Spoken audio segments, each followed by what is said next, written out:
Regimento Interno do TRT do Maranhão. Paramos no artigo 95. Os embargos de declaração e o habeas corpus serão inclusos na primeira pauta de julgamento desimpedida seguinte à sua apresentação na Secretaria. Artigo 96. A pauta será publicada no Diário Oficial do Estado e afixada no quadro de avisos na sede do Tribunal com antecedência mínima de 48 horas da realização da sessão, devendo conter a origem, a classe e o número do processo, os nomes das partes e de seus procuradores, bem como dia de julgamento e a hora de início da sessão. Parágrafo único. Os processos serão submetidos a julgamento na ordem da pauta, independentemente do comparecimento das partes ou de seus procuradores. Artigo 97. A matéria administrativa será registrada na pauta pelo número do processo e assunto, e, tratando-se de matéria relevante, somente será apreciada quando cópia de seu inteiro teor for enviada a cada desembargador do trabalho com antecedência mínima de 3 dias úteis, ressalvados os casos excepcionais a critério do Tribunal Pleno. Capítulo 5. Das sessões do Tribunal. Artigo 98. O Tribunal Pleno e as turmas se reunirão em sessões ordinárias e extraordinárias. Parágrafo 1. As sessões ordinárias deverão ser comunicadas aos desembargadores do trabalho, Ministério Público, aos juízes convocados e às partes interessadas, conforme as disposições pertinentes. Parágrafo 2. As sessões ordinárias do Tribunal Pleno ocorrerão na segunda quinta-feira de cada mês para a apreciação de matéria judicial e na terceira quinta-feira do mês para matéria administrativa ou extraordinariamente, quando houver necessidade, a partir das 9 horas.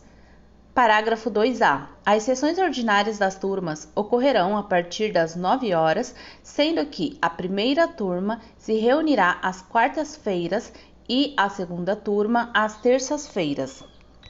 Parágrafo 3. Havendo acúmulo de processos pendentes de julgamento, o Tribunal Pleno e as turmas poderão marcar o prosseguimento da sessão para o dia subsequente livre, ficando as partes intimadas mediante comunicação na própria sessão. Parágrafo 4. As sessões extraordinárias poderão ser convocadas pelo respectivo presidente ou pela maioria simples de seus membros. Parágrafo 5. Os magistrados e o membro do Ministério Público receberão a convocação para a sessão extraordinária por escrito, com antecedência mínima de 24 horas, salvo se todos desistirem formalmente desse prazo. Parágrafo 6. Caso a sessão extraordinária verse apenas sobre matéria que não interesse a terceiros, a convocação não necessita ser publicada. Parágrafo 7. Nas sessões extraordinárias, somente se deliberará sobre a matéria objeto da convocação. Parágrafo 8. Serão solenes as sessões destinadas à posse do presidente e vice-presidente ou de desembargador do trabalho do tribunal. Parágrafo 9. O cerimonial das sessões solenes será regulado por ato do presidente do tribunal. Artigo 99. As sessões do Tribunal Pleno e das turmas serão públicas, ressalvadas as hipóteses previstas neste regimento e o disposto na parte final do inciso 9 do artigo 93 da Constituição Federal. Parágrafo único. Participará das sessões do Tribunal o Procurador Regional do Trabalho ou seu substituto. Artigo 100. Aberta a sessão e não havendo número para deliberar, aguardar-se-á por 15 minutos a formação de quórum. Decorrido esse prazo, persistindo a falta de número, será encerrada a sessão, registrando-se em ata a ocorrência. Parágrafo único. O desembargador do trabalho ou juiz convocado que não comparecer a mais de 2 sessões consecutivas deverá justificar por escrito, devendo o presidente levar a justificação à apreciação do tribunal na sessão imediata às ausências. Artigo 101. Nas sessões ordinárias, será observada a seguinte ordem. Inciso 1. Verificação do número de desembargadores do trabalho presentes. Inciso 2. Discussão e aprovação da ata da sessão anterior. Inciso 3. Julgamento dos processos da pauta judiciária. Inciso 4. Julgamento da matéria e processos administrativos. Inciso 5. Comunicações e propostas. Inciso 6. Expediente. Parágrafo 1. Os itens previstos nos incisos 4 e 6 poderão mudar de ordem a critério do presidente. Parágrafo 2. Na ausência ou no impedimento do presidente ou do vice-presidente, ou quando este for relator ou revisor, a sessão de julgamento será presidida pelo desembargador mais antigo. Artigo 102. Terão preferência para julgamento, independentemente da ordem de colocação na pauta. Inciso 1. Os processos em que haja inscrição de advogado para sustentação oral. Inciso 2. Os processos cujos relatores ou revisores tenham de se retirar ou que estejam convocados exclusivamente para esses julgamentos. Inciso 3. Os processos em que a parte ou seu advogado, estando presente à sessão, manifeste interesse de preferência. Inciso 4. Os processos em cujos autos o Ministério Público do Trabalho oficiou e aqueles que contenham matéria de interesse do órgão, conforme indicação prévia do Procurador do Trabalho designado para a sessão. Artigo 103. Após o pregão, o presidente dará a palavra ao relator para exposição dos fatos e circunstâncias da causa. Parágrafo único. Estando os desembargadores do trabalho aptos a votar e não havendo oposição das partes, poderá ser dispensado o relatório. Artigo 104. Fim do relatório ou dispensada a sua exposição, o relator do processo, com pedido de sustentação oral, poderá, se assim entender, antecipar sua conclusão, faculdade também conferida ao revisor e aos demais desembargadores do trabalho. Após os procuradores das partes, poderão fazer o uso da palavra para sustentação oral de suas razões, pelo prazo de 10 minutos. Parágrafo 1. A inscrição para sustentação oral será admitida ao advogado habilitado no processo a partir da publicação da pauta de julgamento no órgão da imprensa oficial e até 30 minutos antes da hora designada para o início da sessão, mediante petição ou por simples assinatura, pelo interessado, no livro próprio que será mantido pela secretaria do órgão judicante. Parágrafo 2. A pauta de preferência será organizada resguardando-se a ordem original dos processos com pedido de preferência. Parágrafo 3. Falará em primeiro lugar o recorrente ou, se ambas as partes tiverem recorrido, o autor. Parágrafo 4.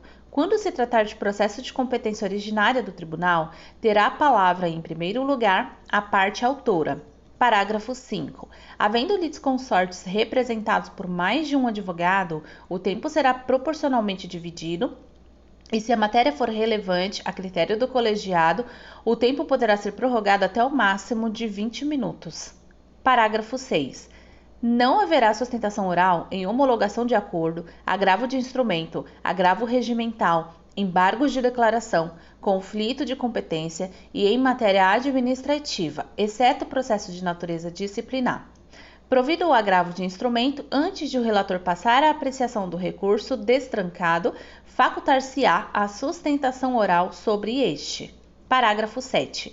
Para a sustentação oral perante os órgãos judicantes do tribunal, os advogados ocuparão a tribuna e deverão usar vestes talares, de acordo com o modelo aprovado pela Ordem dos Advogados do Brasil. Artigo 105. Uma vez iniciado, o julgamento se ultimará na mesma sessão, sendo suspenso apenas por pedido de vista ou motivo relevante arguido pelo relator ou revisor. Artigo 106. Nenhum desembargador do trabalho poderá eximir-se de proferir o seu voto, salvo quando não tenha assistido ao relatório ou esteja impedido de acordo com a lei. Artigo 107. Em qualquer fase do julgamento, poderão os desembargadores do trabalho pedir informações, inclusive às próprias partes ou a seus procuradores, convertendo o julgamento em diligência, se for o caso. Artigo 108. A votação será iniciada com o voto do relator vindo após o do revisor, seguindo-se o voto dos demais juízes na ordem de antiguidade. Parágrafo 1. O relator e o revisor, antes do relatório em sessão, poderão pedir retirada do processo de pauta para reexame da matéria, devendo devolvê-lo em 5 dias úteis. Se feito após o relatório, o pedido será considerado como de suspensão de julgamento com o mesmo prazo para devolução. Parágrafo 2. Se do reexame resultar alteração do voto, os autos serão conclusos ao revisor, que deverá restituí-lo à respectiva secretaria, em 5 dias úteis, observadas as disposições do artigo 89 deste regimento. Artigo 109. Antes de proclamado o resultado da votação, poderá o membro do Ministério Público do Trabalho intervir oralmente por sua iniciativa ou a pedido de qualquer desembargador do trabalho para sustentar ou retificar o parecer. Parágrafo único. O Ministério Público poderá opinar nas matérias administrativas e em todos os processos submetidos a julgamento que ainda não tenham tido visto. Artigo 110. Antes de encerrada a votação, os desembargadores do trabalho que não se considerarem habilitados a proferir imediatamente o seu voto poderão solicitar vista do processo pelo prazo máximo de 10 dias, após o qual o processo será reincluído em pauta para julgamento na sessão seguinte. Parágrafo 1. O prazo de vista indicado no caput deste artigo poderá ser prorrogado por igual período, mediante pedido devidamente justificado. Parágrafo 2. Sendo o pedido de vista em mesa, o julgamento se fará na mesma sessão, logo que o desembargador do trabalho se declare habilitado a proferir voto. Parágrafo 3. Se o processo judicial ou administrativo não for devolvido tempestivamente, ou se o vistor deixar de solicitar prorrogação de prazo, o presidente do órgão correspondente fará a requisição para julgamento na sessão subsequente, com a publicação na pauta em que houver a inclusão. Parágrafo 4. Ocorrida a requisição na forma do parágrafo 3, se aquele que fez o pedido de vista ainda não se sentir habilitado a votar, o presidente convocará substituto para proferir voto na forma estabelecida por este regimento interno. Parágrafo 5. O julgamento prosseguirá na sessão seguinte com o voto do desembargador do trabalho que requereu vista ou, na hipótese do parágrafo 4, daquele que o substituiu, mesmo ausentes o relator ou o revisor, ou ainda outros desembargadores do trabalho, desde que já tenham votado, computando os seus votos proferidos, mesmo por aqueles que não comparecerem ou que houverem deixado o exercício do cargo. Parágrafo 6. Independentemente do pedido de vista, os demais desembargadores do trabalho não ficarão impedidos de proferir voto, se esclarecidos. Artigo 111. Cada desembargador do trabalho terá o tempo necessário para proferir o seu voto, podendo ainda, se lhe aprouver, usar da palavra depois de haver votado o último desembargador do trabalho, mas antes de proclamada a decisão pelo presidente. Artigo 112. Nenhum desembargador do trabalho fará uso da palavra sem prévia solicitação ao presidente, nem interromperá sem consentimento quem estiver no uso dela. Artigo 113. Em qualquer fase da discussão, poderão os desembargadores do trabalho pedir esclarecimentos aos litigantes ou a seus representantes legais, quando presentes, sobre fatos relativos à causa. Artigo 114. As diligências requeridas por qualquer dos desembargadores do trabalho atinentes ao julgamento independem de manifestação das partes para sua votação. Artigo 115. Quando do prosseguimento de julgamento adiado serão computados os votos já proferidos pelos desembargadores do trabalho que não comparecerem ou que hajam deixado o exercício do cargo. Parágrafo único. Somente quando indispensável para decidir nova questão surgida no julgamento, será dado substituto ao ausente, cujo voto, então, não se computará. Artigo 116.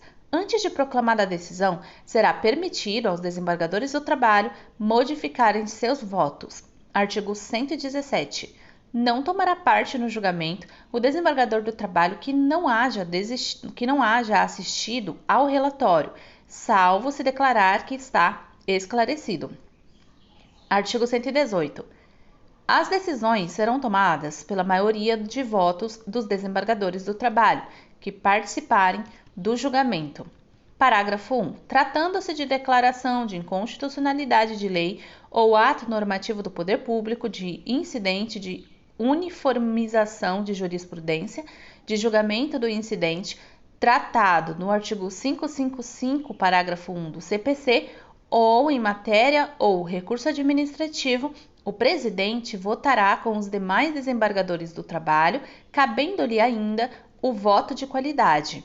Parágrafo 2. Em caso de empate, caberá ao presidente desempatar, sendo-lhe facultado adiar o julgamento para a sessão seguinte, quando não se considerar habilitado a proferir o seu voto.